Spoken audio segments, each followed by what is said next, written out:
আপনি আপনার বক্তব্য থেকে এক্ষুনি বললেন বিজেপি যদি টাকা দেওয়া বন্ধ করে ওদের পার্টি 48 ঘন্টার ভিতরে বন্ধ হয়ে যাবে। কয়েকদিন আগে আপনার এমনই এক মন্তব্যে যে 30 কোটি টাকা নিয়েছে বলে আইএসএফ এর প্রতি একটা অভিযোগ দায়ের করেছিলেন।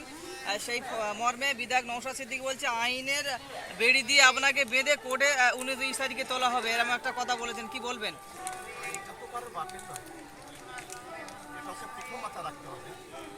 আমরা সর্বসময়ের জন্য প্রস্তুত, এই যোগ্য জবাব আমরা কোর্টে দিয়ে দেবো। ওই একটা ছাড়া একসঙ্গে সরু না, তাতে আমাদের কিচ্ছু যায় আসে না।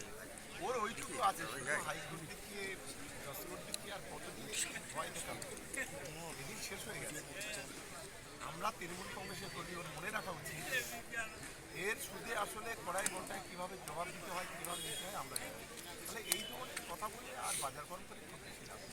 দরবারে আলিয়ার বা আলিয়া কোর্ট পরিচালন সমিতিতে আপনার একজন সদস্য করলেন 3 জনের ভিতরে, এটা নিয়ে আইএসএফ এর যে স্টুডেন্ট ফ্রন্ট আছে তারা এই মর্মে একটা জারি করেছে ব্যানার। তারা বলছে কি আপনার কোনো অ্যালুমিনি স্ট্যাটাস নেই এবং একাডেমিক ক্রেডেন্সিয়াল নেই, সুতরাং কেন আপনাকে এটা করা হলো, আমরা মানে ধিক্কার জানাই বা প্রতিবাদ জানাই, কি বলবেন? কেন প্রশ্ন করে সোজা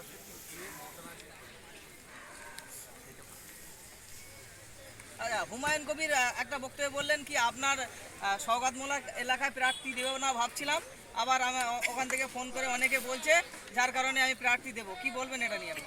প্রার্থী হুমায়ুন কবিরকে বলবো আমি যে ওইসব ওই কাউকে আজে বাজে লোক দেবে সব হয় না, ওকে নিজের স্থান। ওর যদি প্রস্তাবকের অসুবিধা হয়, ওর যদি এখানে থাকা খাওয়ার অসুবিধা হয়, গাড়ি ঘোড়ার অসুবিধা হয়, সব ব্যবস্থা আমরা করি। আমরা একটু দেখতে চাই ওদের হুমায়ুন কবিরের জনপ্রিয়তাটা কতটা আছে, এটা একটু আমরা একটু যাচাই করি।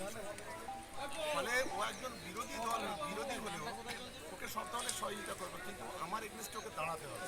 এটা আজকে অন ক্যামেরা আমি বলে দিলাম, আমি নিশ্চিত আশা করি ও এটাকে এই প্রপোজালটাকে অ্যাকসেপ্ট করবে এবং ও এসে অন্তত আমার বিরুদ্ধে দাঁড়াবে।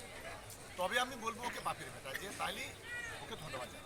আপনার একটা ভিডিও প্রকাশ করে বলেছিলেন কি যে বোম বাদে তাকে কেন আলিয়ার দায়িত্ব দেওয়া হলো, এটা শুভেন্দু অধিকারী তার একটা কথা মানে বললেন ফেসবুক পেজে, কি এটা নিয়ে আপনার কি অভিমত, কি বলবেন? শুনে একটা কথা বলি, এই বাংলার সবচেয়ে বড় সমাজ বিরোধী নাম হচ্ছে শুভেন্দু।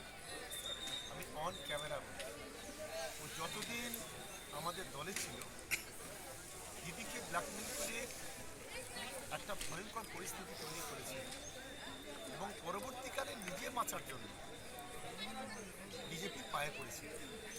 বলে একদিন সমাজ বিরোধী কী বললো না বললো আমরা গুরুত্ব দিই না। আর আমার দলের নেত্রী, আমার দলের নেতা আমাকে কি বলবে না বলবে এটা আমাদের পারিবারিক বিষয়, এই বিষয়ে ওদের এত মাথা খারাপ। একজন মা তার সন্তানকে কি বলতে গালি দেবেন, আদর করবেন? যখন তো আমাদের গায়ে হাত দিয়ে আদর করে মমতা